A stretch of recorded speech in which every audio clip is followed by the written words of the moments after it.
Fala, meu lindo! Minha linda!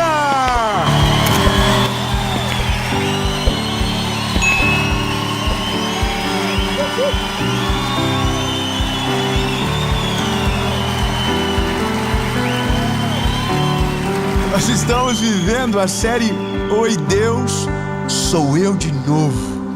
Aleluia. Eu tenho uma palavra de Jesus para o seu coração.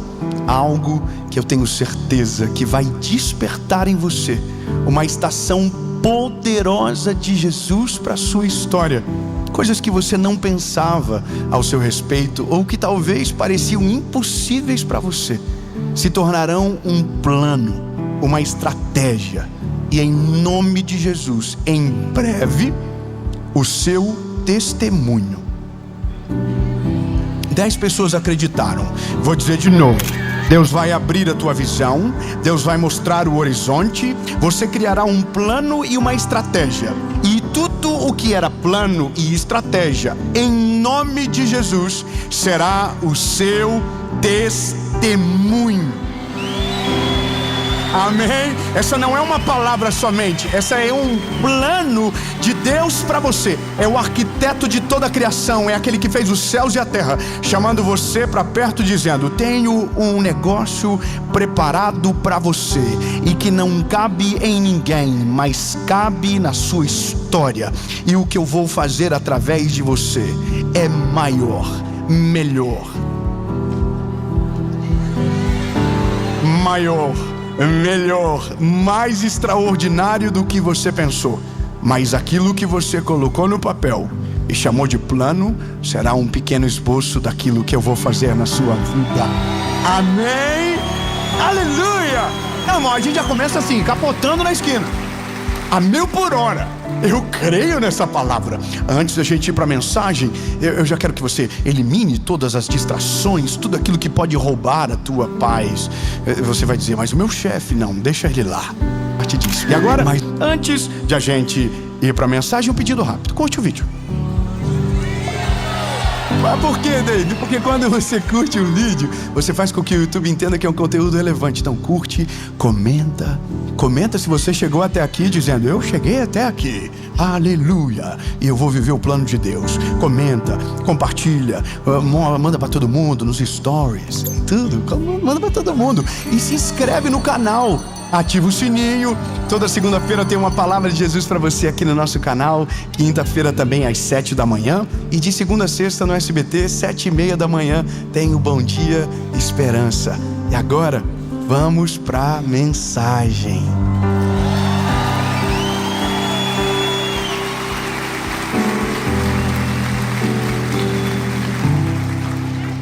Que lindo! Vocês são maravilhosos. Estamos em São Bernardo do Campo, tá, pessoal? Tem que respeitar. Eu já estou com dificuldade agora para saber qual será a próxima cidade. Será difícil competir. Já ressalto que falarei a mesma coisa na próxima cidade. Amém. E agora a gente vai para a mensagem. Construa um projeto de vida. Imagine Deus chamar você para uma conversa e dizer algo como se fosse exatamente o que eu vou pronunciar agora. Dave, vem cá. Você me conhece? Te conheço. Você me ama? Amo. Você confia em mim? Confio. Você acredita que eu posso todas as coisas? Sim, eu confio. Aí Deus vai dizer: e o que você quer viver? Qual é o teu plano? Quando você não me conhecia, você vivia ao acaso. Mas agora você me conhece. Qual é o teu plano? Qual é o teu projeto? Qual é o teu sonho? E aí alguém vai dizer: então ele é o gênio da lâmpada e ele apareceu dizendo que eu... Não. Calma, você está muito ansioso. Ele vai dizer tudo isso. Vai pegar todos os seus projetos. E talvez nada do que você quer vai acontecer. Talvez nada do que você imaginou será a sua realidade, mas o ponto de partida determina o quanto você confia nele no caminho. Eu vou ser mais específico com você. O tamanho do projeto que você apresenta para ele determina o quanto você confia no que ele pode fazer.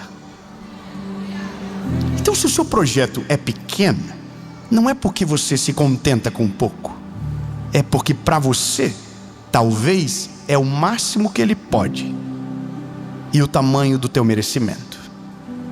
Aqui entra um conflito. O conflito daqueles que dizem que é melhor então não planejar para não ser frustrado, e aqueles que acreditam que Deus se torna o Senhor dos nossos desejos. São extremos muito perigosos. Um acha que pode colocar Deus contra a parede, o outro acha que Deus sequer o ouve. Então parece que tudo que você poderia pensar, Deus não faria, porque é você.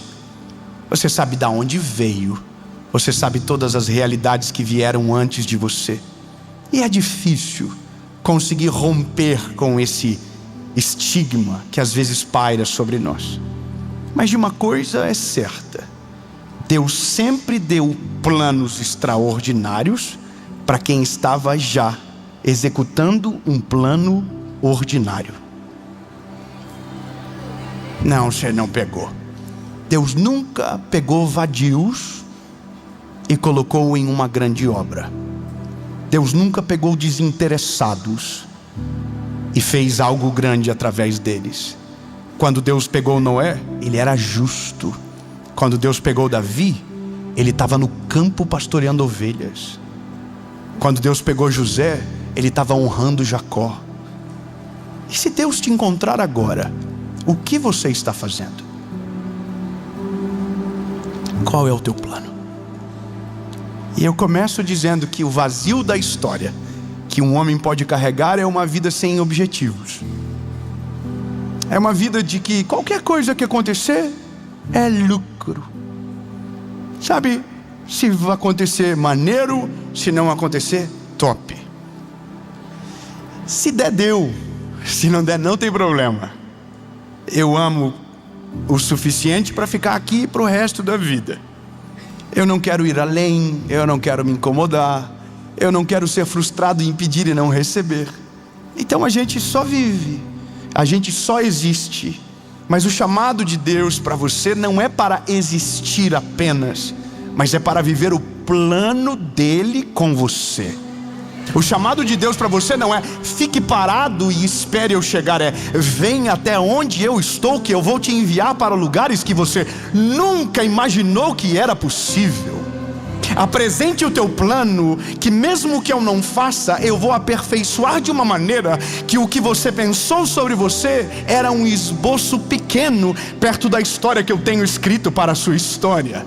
Então, ao invés de você ficar parado, comece a planejar aquilo que você quer viver na presença de Deus, mesmo sabendo que quando você colocar na mão dele, provavelmente será completamente diferente do que você planejou. Mas planejar é um ato de fé, e o tamanho do teu plano determina o nível da confiança que você terá nele no caminho.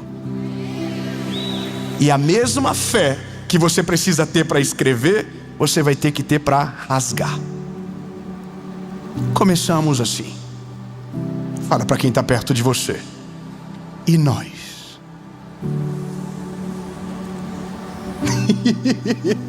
E nós? Irmão, a parada da vida é e eu? Como na hora de José, o homem virou governador. Na hora do Noé, o homem construiu uma arca. Na hora do Moisés, abriu o mar vermelho. Na hora de Abraão, meu Deus do céu, os anjos foram na casa dele, liberaram uma palavra. Olha quanta vida extraordinária sai da tua tenda, que eu te mostrarei. E na minha vez? Ô irmão, na vez de Daniel, o leão dormiu. Na vez de Sadraque, Mesaque e Abednego, o fogo não queimou. E na minha vez? Irmão, eu não sei você, mas eu estou com uma vontade de viver umas coisas doidas. Eu estou com uma vontade de viver o plano de Deus perfeito. Eu estou com vontade. vontade de viver o que Deus tem para mim. E eu vou te falar, irmão, quando você está vivendo o plano de Deus para a sua vida, fica difícil para quem não gosta de você, porque todo dia tem um milagre para contar, todo dia tem um milagre acontecendo, todo dia o favor de Deus está sendo derramado. Aí quem não gosta irrita, porque você não para, você não descansa, você não paralisa, você não desanima, você continua crendo. E aí o inimigo fica perdido, confuso, tonto. Aonde está o fulano de tal? Está vivendo o que Deus tem para ele, está vivendo o plano de Deus para a vida dele. E todo mundo que está vivendo o plano de Deus diz a mesma coisa: e é só o começo. Não, irmão, você não pegou. E é só o começo.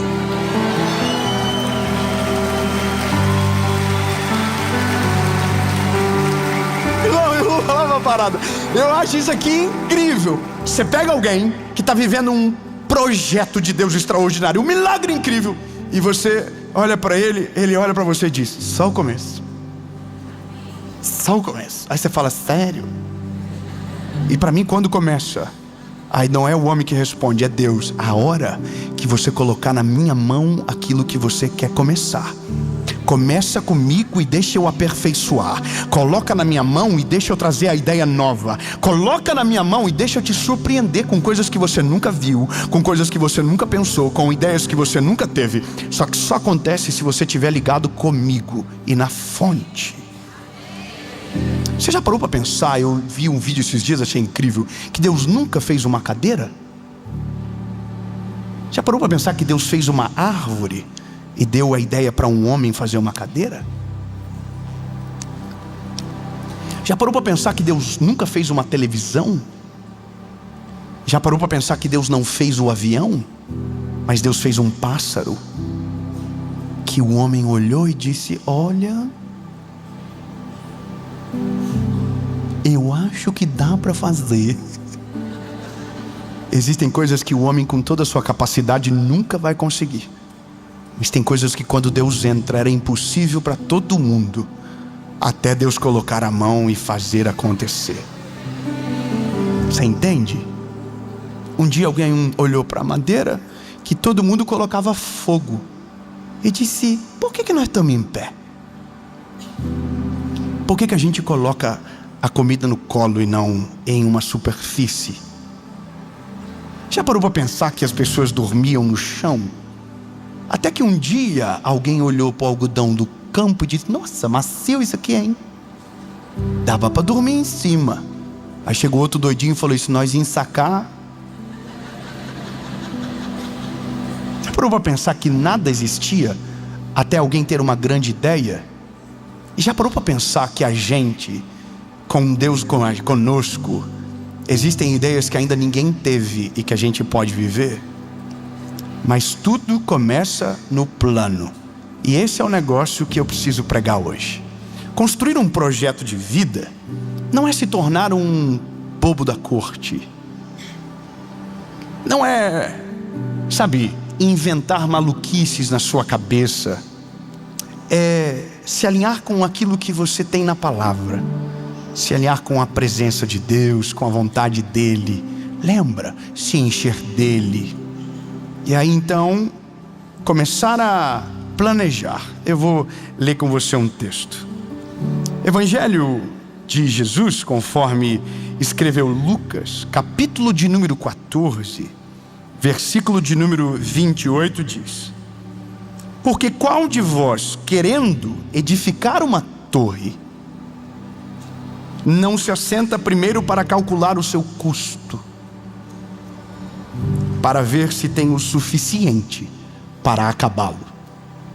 Olha, aqui, de maneira específica, Jesus está falando sobre o preço, o custo do discipulado, o custo que é para segui-lo, fazer conta do que vai perder, sabe, do que será deixado para trás.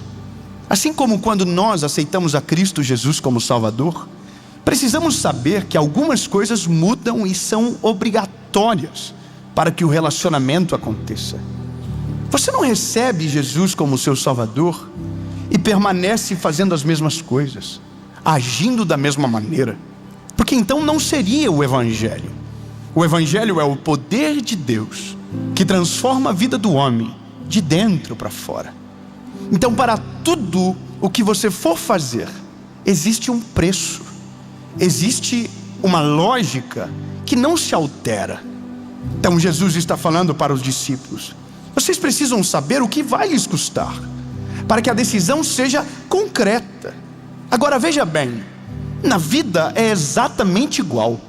Aquilo que você ora e pede, você precisa saber quanto vai lhe custar.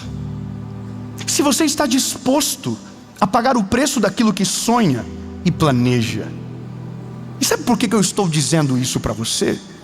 Porque me estranha em alguns aspectos a nossa geração que não calcula risco das suas escolhas, que não calcula de fato aquilo que planeja, que vive a ermo, vive frustrado porque não tinha nenhum plano e se frustrou pela consequência que foi validada pelo caminho que foi escolhido de maneira errada. Nós não nos planejamos para viver o que Deus tem para nós. Nós não nos planejamos para viver a vontade de Deus. A gente só está vivendo. Eu vi um vídeo essa semana que é o retrato de uma geração sem compromisso. Uma geração sem compromisso, ela só existe. Ela não tem um projeto de vida. Ela não tem um plano claro sobre o que ela quer para os filhos, para a esposa, para o seu casamento. Eu não sei se você, quem é da década de 90 aqui, levante a mão. Quem é da década, meu Deus, o cheiro da idade. Quem é da década de 90, lembra que as pessoas perguntavam pra gente o que a gente queria ser quando crescer? Você lembra disso, sim ou não? Pelo menos eu era assim. As pessoas, aonde eu ia com a minha mãe, com o meu pai, eu sempre fui muito falante. Ó céus. E Deus me deu o Noah, que é exatamente igual. O Noah, ele fala demais. O Noah, não deixa pra lá. Sem testemunhos que virarão provas contra mim no futuro. Mas veja, eu me lembro que eu estava numa loja de roupas. E a mulher da loja devia ter uns 5 anos de idade. A mulher perguntou para mim: o que você quer ser quando crescer? E eu prontamente disse: eu quero trabalhar no Tupi. Tupi é uma empresa de fundição que havia na minha cidade, ainda existe. E o uniforme era azul e era um macacão que eu achava super maneiro. E o marido da mulher que trabalhava na nossa casa, auxiliando a minha mãe, quando ia buscá-la, ia com aquele macacão. E eu achava incrível. E o sonho da minha vida era trabalhar lá. E eu nem sabia o que fazer. Eu só queria roupa mesmo. Mas isso é normal quando a gente é criança. Quando a gente é criança, a gente sonha sem calcular risco. A gente projeta sem planejar o processo e o caminho. Quando a gente é criança, isso nos cabe. Mas quando a gente fica adulto, já não é mais cabível. A gente já não é mais tão estético para se mover por causa de um uniforme. A gente não pode ser tolo a se mover por conta de comparação. A nossa mãe sempre esteve certa. Você não é todo mundo. Quando a gente cresce, a maturidade que nos exige é escolher calculando riscos e ter um projeto claro de vida. Essa mensagem talvez não é para quem é mais velho, ou é talvez, que está cheio de gente que se atrasa na vida e está até hoje sem saber de fato o que quer para si. Qual é a história que você quer contar? Qual é a trajetória que você quer viver? O que você quer? E de fato, a ausência disso leva as pessoas para longe de Deus, nos frustra a ponto de não viver uma vida extraordinária. E aí existem vozes que estão roubando a nossa esperança de futuro. Já parou para pensar que tem muito mais gente para desanimar do que gente para animar a gente? Dá uma olhada nas notícias. Meu Deus, veja as notícias. Você tem vontade de fazer alguma coisa? Quando você vê, por exemplo, as notícias de fofoca, tem gente que fica preso o dia todo em fofoca cuidando da vida dos outros. Hoje tem sommelier de tudo, de pessoas que nunca experimentaram nada. Gente julgando tudo e não vivendo absolutamente nada. Você já percebeu que normalmente as pessoas que estão na internet atacando, fazendo confusão, elas não têm nada de extraordinário para contar sobre elas? Já percebeu ou não? Que sempre é um lugar escuro, sempre é um lugar feio. sempre é uma coisa estranha. Basicamente é a frustração exposta, é a ferida aberta. E eu estou de verdade olhando para esse tempo e pedindo a Jesus sabedoria. Senhor, o Senhor me deu voz sobre mentes e corações. O Senhor me deu voz sobre milhares de mentes e milhares de corações. Não é legal eu encontrar você daqui 10 anos e você está vivendo ainda a mesma realidade, ainda olhando por detrás dos degraus da vida e não vivendo o que Deus tem para você. E às vezes a gente vai dizer daqui 10 anos, não, é porque eu não sou o tal do José, não, mas aí que tá. Nós nunca fizemos um ponto de partida. E aí eu começo a dizer para você aqui o que Deus quer que a gente faça. E eu não estou inventando, eu estou falando pela palavra. Quando você olha para a Bíblia, primeiro Jesus está dizendo, calcule o custo, calcule e se mova, pronto. A gente sabe que são coisas que são meramente lógicas. E aí então apresente para o Senhor. Sabe onde que a gente para na história? Aqui, antes do plano. A gente não tem nada para apresentar para o Senhor. A gente para antes do plano, porque a gente não tem nada para apresentar para Ele. Porque nunca paramos para pensar que talvez dá para fazer algo diferente e viver aquilo que Deus tem de maneira extraordinária. A gente se conforma nas nossas vidas, a gente aprende a existir, só que a vida vai passar. E aí a história fica mais difícil no final, quando você olhar para trás, não tiver mais juventude em você, e você perdeu todo o tempo para viver o que Deus tinha para a sua história. A palavra de agora é uma palavra que incomoda. E que Deus me ajude, que te incomode ao ponto de fazer você parar essa mensagem e anotar o que você precisa fazer a partir de hoje. A você pausar agora se for necessário e dizer, Deus, espera aí, o que eu estou vivendo até agora? É nada? Você ainda fala da mesma maneira quando tinha 18 anos? Você ainda age da mesma forma? Você ainda se relaciona do mesmo jeito? Você ainda gosta das mesmas coisas? Eu não estou falando de alguém que não é fiel aos seus gostos. Eu estou falando de gente que nunca evoluiu.